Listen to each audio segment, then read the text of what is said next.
Rahim. Assalamu alaikum. Welcome to Technically Explained. In the previous lecture, we discussed the block diagram of the 555 timer. We also studied that the 555 timer operates in three modes of operation: the bistable mode, the monostable mode, the astable mode. In this lecture, we are going to study the astable mode of operation of 555 timer.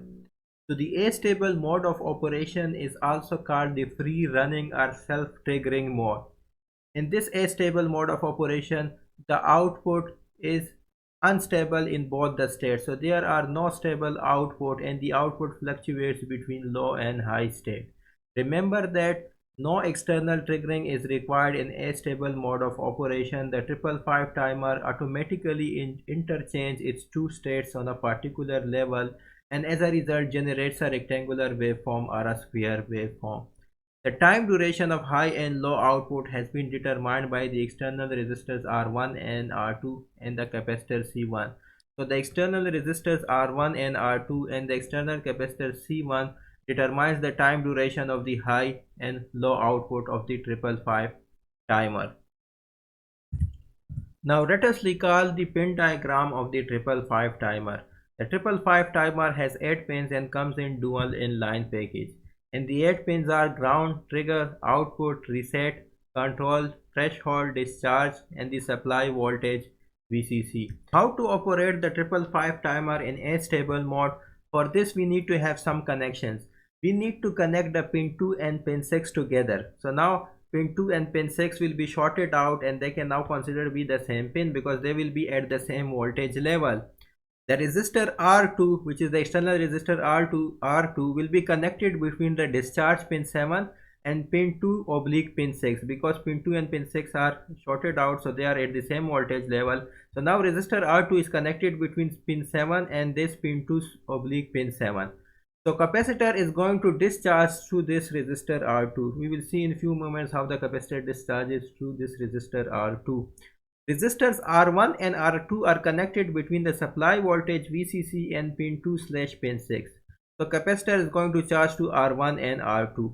So here we go. Here we have achieved the connection of astable mode of operation. The first point was to connect the pin 2 and pin 6 together. And here we go. You can see over here that the pin 2 and pin 6 are connected together. The next point was to connect resistor R2 between the discharge pin 7 and pin 2 oblique pin 7. So if you can have a look, we have a resistor R2 over here and that is connected between pin 7 and pin 2 oblique pin 6. And the final and third point was that the resistor R1 and R2 should be connected between the supply voltage and pin 2 and pin 6. So if you can have a look here, this resistor R1 and R2 are connected between the supply voltage, which is the pin 8, which is the VCC, and this pin 2 oblique pin 6. Now we have another connection which is pin 4. Pin 4 is also connected to the VCC. Why is it 4? Because we know that pin 4 is the reset pin which resets the flip-flop and the 555 timer. Fine. So and it is an active low pin, which means that if we apply 0 over here, then this 555 timer is going to be reset. So when we are operating, during the operation of the 555 timer, it is connected to 1, it is connected to high, that is it is connected to the VCC. So this is the connection for the astable mode of operation of 555 timer.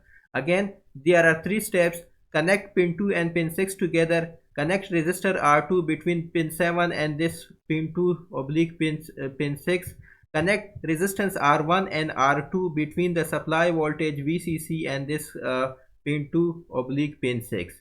Now let us understand the working of the 555 timer in astable mode of operation.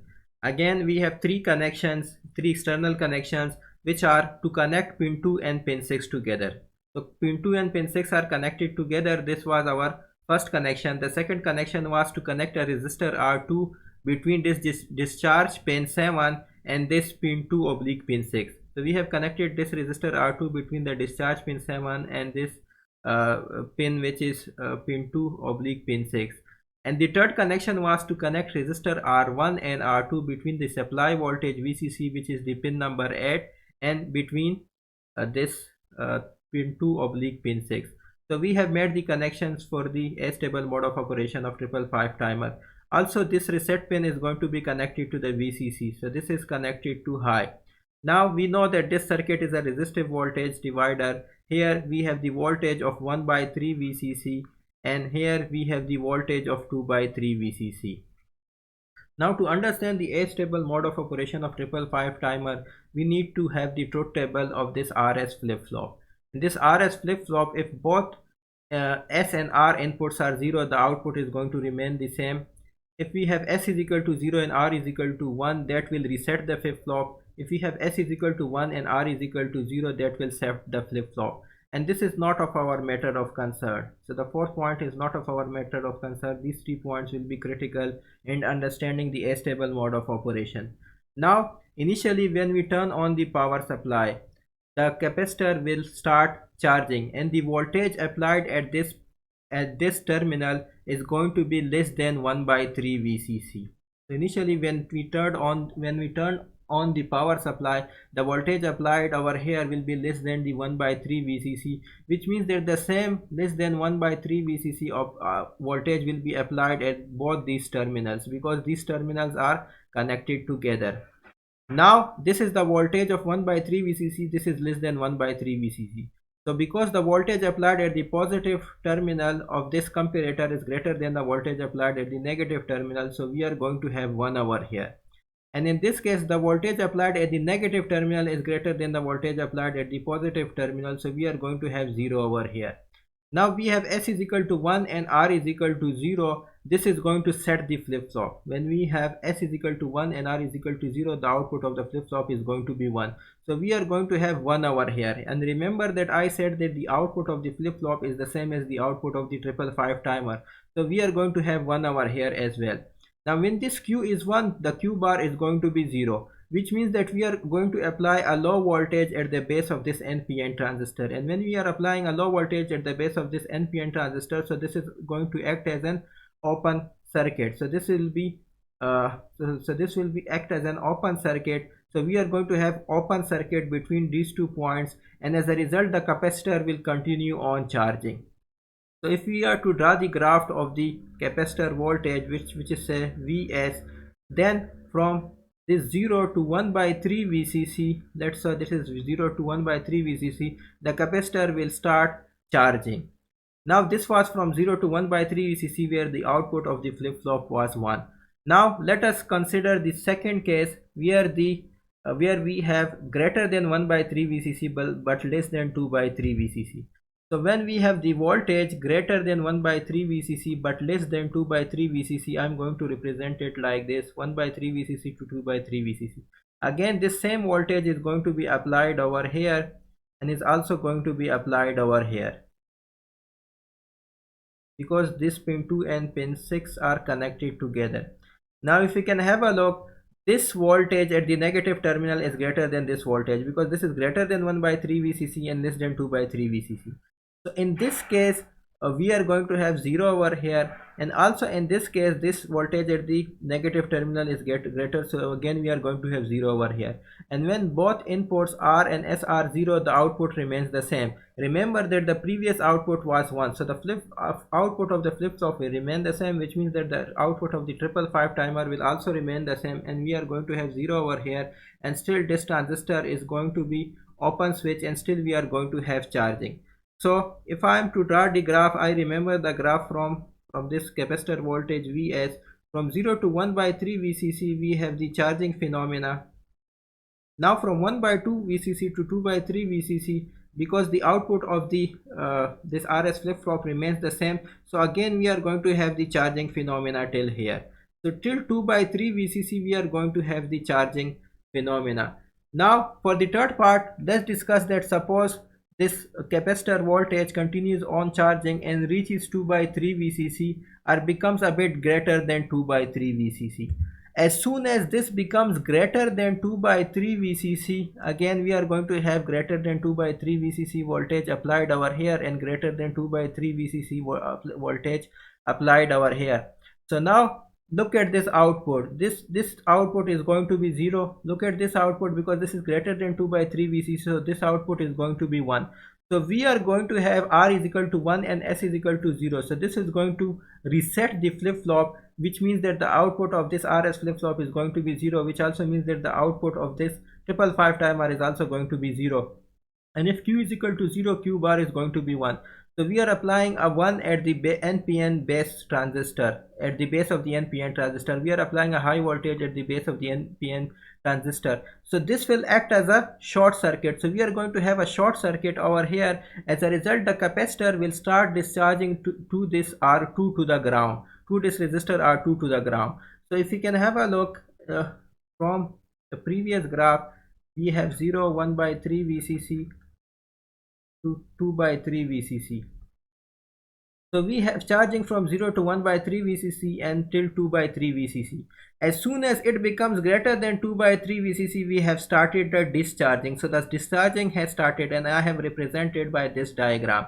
Now when this 2 by 3 VCC, this is now greater than 2 by 3 VCC, so the capacitor will become discharging. Now it will become discharging, and again the voltage across the capacitor will start decreasing. So it will decrease from 2 by 3 VCC to less than 2 by 3 VCC. So again we are going to have this thing, we are going to have the voltage between 2 by 3 VCC and 1 by 3 VCC. Let me again show it. We are going to have the discharging phenomenon. When we are going to have the discharging phenomenon, the voltage is going to become less than 2 by 3 VCC. By less than 2 by 3 VCC, I means that it is less than 2 by 3 VCC but greater than 2 by 3 VCC. So in this case, in the discharging phenomena, we are going to have this voltage over here, and the same voltage is going to be applied over here. And when the same voltage applied over here, both the output will be 0. So the output of the transistor will be remain as the previous. The output of the previous was 0. So we are going to have 1 over here. The output of 555 timer will be 1, and it will continue on discharging. So if you remember the graph, this was my 0, this was 1 by 3 VCC, and this was 2 by 3 VCC.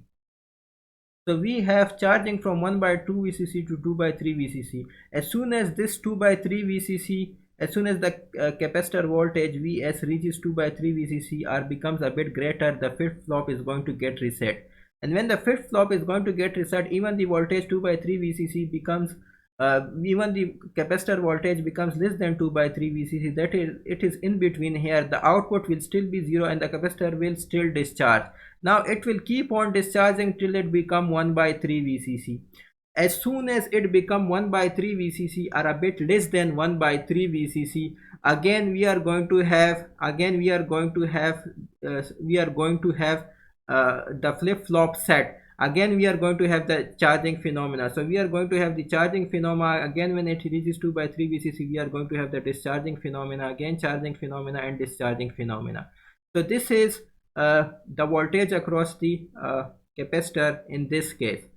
So this was how astable mode of operation works. And now let us understand this curve in a greater detail. If you can have a look, I have discarded this portion which was from 0 to 1 by 3 VCC. So we have discarded this portion and we are dealing with this portion.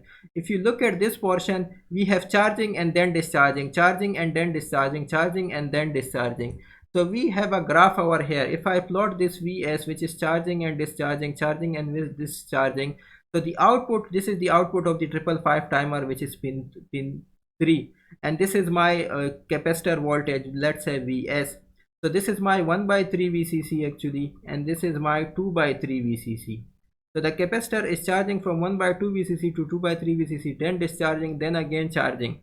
And this is the output of the 555 timer. So when the capacitor is charging, the output is 1. Whenever the capacitor is charging, the output is 1, so we have high over here. And when the capacitor is discharging, the output of the 555 timer is 0. And again when the capacitor is charging, the output is 1 over here. And if you can see over here that whenever it is less than 1 by 3 VCC, we have 1. Whenever it is greater than or reaches 2 by 3 VCC, it is 0. So we have charging and discharging and phenomena over here. Now the time intervals during which the output is high and low can be made using the relations.